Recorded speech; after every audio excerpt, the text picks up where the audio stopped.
कि जेल में जाओ या बीजेपी में आओ, ये भारतीय जनता पार्टी का धोरण है।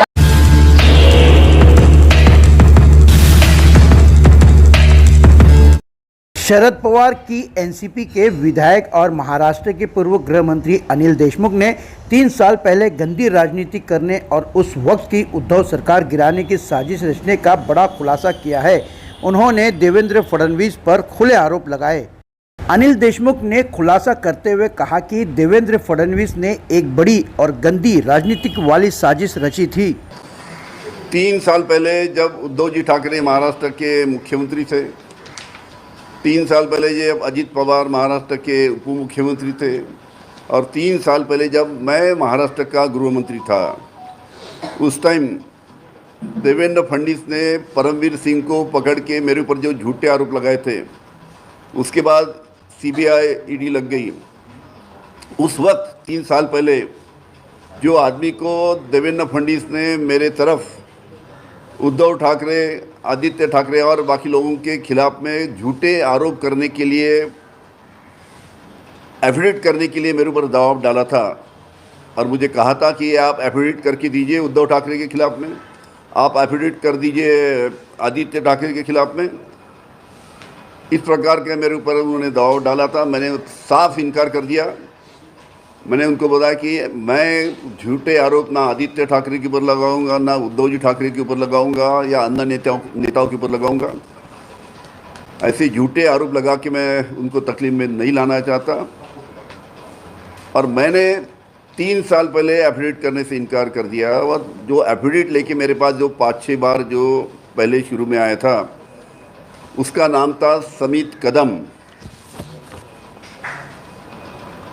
समित कदम ये मीरज के हैं, और देवेंद्र फडणवीस इनके बहुत ही नज़दीकी है। देवेंद्र फडणवीस ने इनको एवाई प्रोटेक्शन दिया है। ये बहुत ही साधारण कार्यकर्ता है, ना नगर सेवक है, ना कभी महापौर रहे या उपमहापौर रहे, एक साधारण कार्यकर्ता है। उसको देवेंद्र फडणवीस के साथ में नज़दीकिया होने के कारण उनको एवाई सुरक्षा दी गई।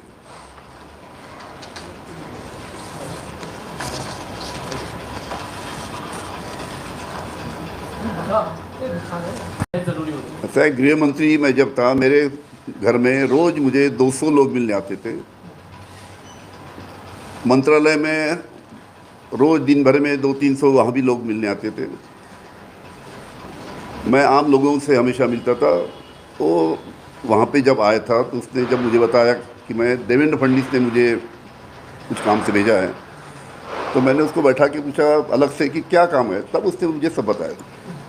सर, जो एनवेलप को लेकर आए थे उनमें जिन मुद्दों की आप बात करें, इन मुद्दों पर एफिडेविट, वो क्या मुद्दे थे, किस तरह के चार्जेस? उसका ऑलरेडी मैं बता चुका हूँ कि देवेंद्र फडणवीस चाहते थे कि मैं 3 साल पहले उद्धव जी ठाकरे के ऊपर झूठा आरोप करूं कि उद्धव जी ठाकरे इन्होंने मुझे एज ए गृह मंत्री उनके घर में बुलाया और कहा कि अनिल देशमुख, मुझे महानगर पालिका के चुनाव के लिए पैसों की ज़रूरत है, मुझे 300 करोड़ रुपये आप जमा करके दो। ऐसा झूठा आरोप मैंने उद्धव जी के ऊपर लगाया। उसी प्रकार झूठा आरोप आदित्य ठाकरे के ऊपर झूठा आरोप लगा कि उनको तकलीफ में लाना। दिशा सैलियन के बारे में वो बोलना, मतलब मैं बोला हूँ, लेकिन बार बार बोलना अच्छा नहीं, कि दिशा सैलियन के साथ में उन्होंने जो किया उसके बारे में झूठा आरोप मैंने आदित्य ठाकरे के ऊपर लगाना। इस प्रकार से झूठे आरोप लगाने का एफिडेविट मुझे समित कदम ने देवेंद्र फडणवीस की तरफ से ला के दिया था। देवेंद्र फडणवीस ने मेरे साथ उनके फ़ोन से 5-6 बार बात किया, और आखिर में जब मेरी बात हुई तब उन्होंने बताया कि अनिल बाबू, इसका आप एफिडेविट करके दो।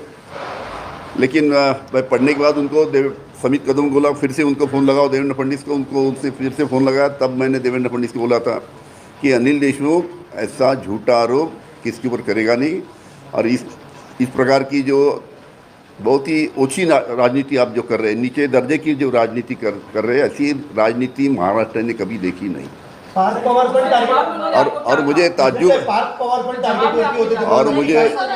और मुझे ताज्जुब है कि मुझे ताज्जुब ये बात का है कि ठीक है, बड़े ने उद्धव ठाकरे है, अजित पवार है, पवार साहब है, ऐसे बड़े नेता ठीक है राजनीति में, ठीक है, पर उनके बेटे को तकलीफ देना।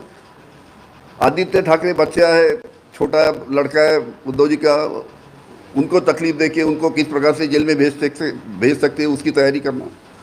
अजित पवार तो खैर आज उनके साथ में है, लेकिन 3 साल विपक्ष के नेता थे, हमारे साथ थे 3 साल पहले। उनका बेटा पार्थ को इस प्रकार का उसके ऊपर आरोप लगा के उसको तकलीफ दिलाना, मतलब कहने का मतलब कि बच्चों को भी इन्होंने छोड़ा नहीं, बच्चों को भी छोड़ा नहीं। इस घिनौनी राजनीति से उनको भी टारगेट करने की कोशिश किया। और कैसा है, इस प्रकार की राजनीति कभी किसने देखी नहीं। एक तो ऐसा है कि जेल में जाओ या बीजेपी में आओ, ये भारतीय जनता पार्टी का धोरण है।